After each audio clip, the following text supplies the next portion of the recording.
There are only a few things that a big part of the world has in common, and one of these things is going to high school. Well, the pirates in the One Piece world didn't go to school, at least I would guess so. That doesn't stop us from thinking about a what-if scenario where they did go through that. Today I will tell you what the remaining members of the Straw Hat Pirates would do if they were in a Japanese high school. We already did a part 1 of that. I'm going to link that in the description down below and in the end card of this video, so if you want to check it out, I would very much appreciate it as well. But let's get into the first character of today's video, Robin. So let's start things off with the crew's archaeologist, Nico Robin. She has worked at a different company beforehand before starting to become a teacher at the Joy High School, the private school where all of the other Straw Hat Pirates or just the Straw Hat people go to as well. So she just recently became a teacher at the school Luffy and Vivi goes to. She's a history teacher at that school and is always intent on making class trips to museums, maybe also just for her own pleasure. Before starting her teacher job at this private high school, she worked in a pretty bad company, and that was against her own will as well. Luffy and Vivi were responsible for the downfall of the company after they revealed all of the shady things the president did, and then the company got kind of closed down. And in turn, Robin was, well, jobless. So they did somehow feel a bit responsible for that and wanted to help Robin to get a new job. So with the help of Vivi's father's connections in this world, they got her a job as a teacher at the private school called Joy High School. Her knowledge about history is insanely high, so the school also didn't see any reason to reject her as a history teacher. Even if she is friends with some of the students, Robin is the type of character who knows how to separate work life and private life. So she doesn't treat them any differently and grades everyone very fairly. She has experienced unfairness herself, so she wants to make sure that nobody else has to go through the same thing. That is what Robin would do. But we also have 3 other teachers that we will go through today. And the second teacher for today is a super motivated teacher who has a lot of things he wants to do in this school as well. Some students already started spreading around rumors that he is a pervert and that he is using a fake identity, is running some sort of mafia behind the back, a yakuza or anything. And you already know the second teacher we will talk about is the Iron Man himself, Franky! He's an English teacher who is the supervisor of the mechanic club and sometimes also helps out with the boxing club to coach them in other things, because he also has a boxing background as well. The opinions in both the faculty and the students area are very split up when it comes to Franky. Some people love his eccentric personality and others get weirded out by it. He is a very special man after all. And that can be easily noticed when some members of his quote-unquote family stand at the school gates. It is understandable when people think Franky is a member of a yakuza or might even be the boss of a gang. Him not following the teacher's dress codes doesn't help either. Maybe he just became a teacher because of the budget every club gets and... Oh, let me tell you, the mechanic club is working on some crazy projects, some super projects. Working ships, cola-powered machines, lasers and so much more.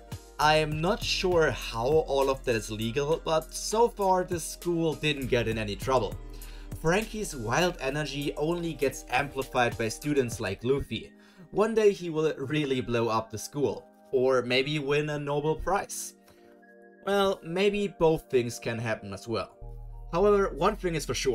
With Franky as a teacher, things will never be boring, and the technology used by the school will always be one step ahead of other schools and probably the entire world as well. Now, from one pervert to the next, this one has a slightly better reputation. Brook is the oldest teacher at the school, and his pervertness comes off a bit more in the jokey way, while Franky's just appears as a weirdo. This old gentleman is the music teacher and supervisor of the school orchestra. Students often get surprised by how many different instruments he can play and that even in his old age he can play songs the current generation love. That he was a very famous musician when he was younger is something also not many people know. His biggest problem is probably going around and asking every female teacher and student if he can see their panties. Well, that's a bit problematic. Most just take it as an old man's ramblings, and we are not sure if he really means it, but some other teachers and the president of the school have at least tried to make him stop saying these things. Because of his own love for music, his students always look forward to attending his classes. Even the rowdy students like Zoro and Luffy enjoy his songs and have fun singing together with him. Sometimes students see Brook sitting all by himself, talking to the air and looking sad while doing so. With that in mind, all the students unanimously accepted the theory that Brook Sensei has a very tragic past, and his overly jokey personality is just a shield to forget and push away the tragedy he went through. It's just a coping mechanism if you want to call it that. As an old teacher, Brook also gives out a lot of advice and knows about a lot of things that happened in the past. A chill teacher with a deep backstory. That makes every student curious. That is what kind of teacher Brook is. Now our fourth and last teacher for today is an expert at swimming, but also a well-liked PE teacher in general. Jimbei looks like a big man, but he probably is much fitter than most of the students. If anything is big for this teacher, it's his heart.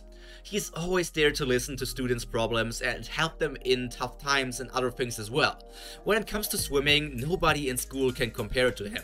He also has some championships under his belt, and yet he teaches with the students' best interest in mind. After all, it is quite understandable that others don't have the same amount of experience as him. Not everybody could have been an Olympic swimmer in their past. Besides swimming and PE, Jimbei is also the coach, instructor and supervisor of the karate club. In this sport he also has multiple titles, so not only is he an Olympic winner in swimming, but also in karate. He is a very talented person. With these accomplishments in swimming and karate, he could have easily chosen a different career path. However, teaching and supporting the next generation seems much more satisfying to him. Out of the 4 teachers we talked about so far, Jimbei and Robin are probably the most reasonable, so they have to take care of the chaos going on in this high school. Well, currently Jimbei is more than strong enough to control some rowdy first years, but who knows, maybe that's going to change in the next year. There's nobody in this school that doesn't like Jimbei. The only one acting a bit cautious is Nami, the school's treasurer, as she had a bad past with a person closely connected to that PE teacher. But in the end, even Nami herself understands that Jimbei is a good guy, and he is not at fault for what happened to her in the past. Now let's tell a little story. Going from teachers to the exact opposite. Carrot is still a middle schooler, but she is in her 3rd year, so only 1 year left until she also joins the wild and fun private high school that is called Joy High. If you can call Carrot anything, it would be active. Well, very active. When it was the school festival day at the high school, everybody had a run-in with Carrot. So let's go through each encounter one by one. First, the little bunny met Robin and Vivi. This student-teacher combo was in charge of greeting every visitor, and oh boy, a lot of middle schoolers probably only visited this school to have the chance to talk with these 2 beauties. Seeing them surrounded by boys, Carrot forces herself for the crowd and guard-shoos the 2 women, surprising them. Guard-shoe is something I would say is a very foreign thing people would do, so Carrot is probably a foreigner in this scenario and doesn't come from Japan. They don't have much to talk about, so all they do is tell Carrot about the different events she might be interested in. Her journey starts at the fighting club's combined project. Luffy recommended a daily backfight between students and teachers, and everybody very much enjoyed the results. Sanji now has to cook for the entire school for a month. Luffy has to clean up the entire schoolyard, and Franky has to wear pants for the next month. Carrot herself also had a lot of fun in this activity. Tasting Sanji's cooking was a blessing, and playing with the mechanical cars made by Franky was unexpected, but it still made her feel joy. The theater club together with the school orchestra was doing a play, so after all the excitement, Carrot could relax a bit and see Usopp's acting skills and hear Brook's incredible performance. And with all these things, the day was already coming to an end, so all the young mink lady could do was go home, smiling from ear to ear. As she gleefully skips down the path, Jimbei and Nami have taken over Vivi and Robin's job.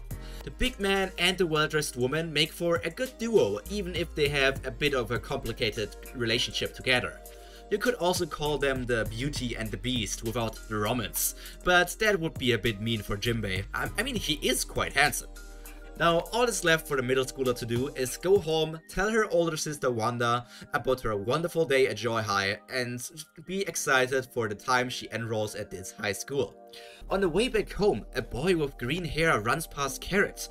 He was wearing the Joy High uniform, but he appeared to be lost. Even though the way to the high school is only a straight line from where they encountered each other, but Carrot was already way too far away from him to stop and ask him anything. The last person we are going to talk about today is a teacher in training. Namefully, it's Yamato, the newest and youngest teacher at the Joy High School.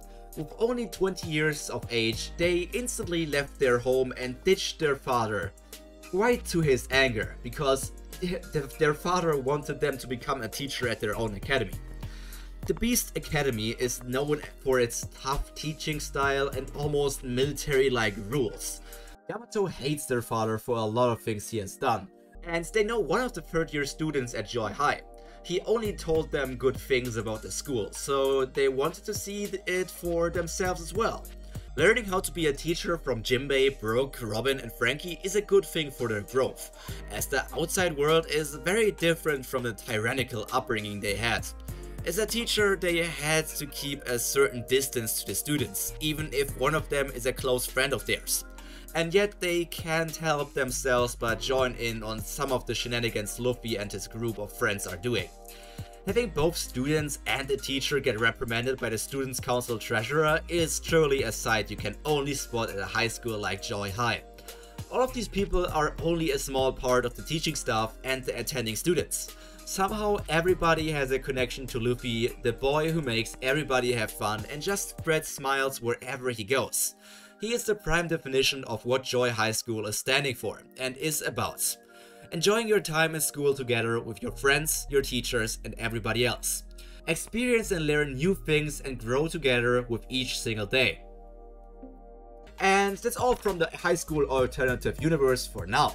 Maybe we will take another look at it in the future, but only if you want to. For now, I want to take a better look at other things before we do that. What would you like to see? Please tell me in the comments down below. All that's left to be said from me is stay happy, stay healthy, and most importantly, stay cultured. Pyro out. Bye!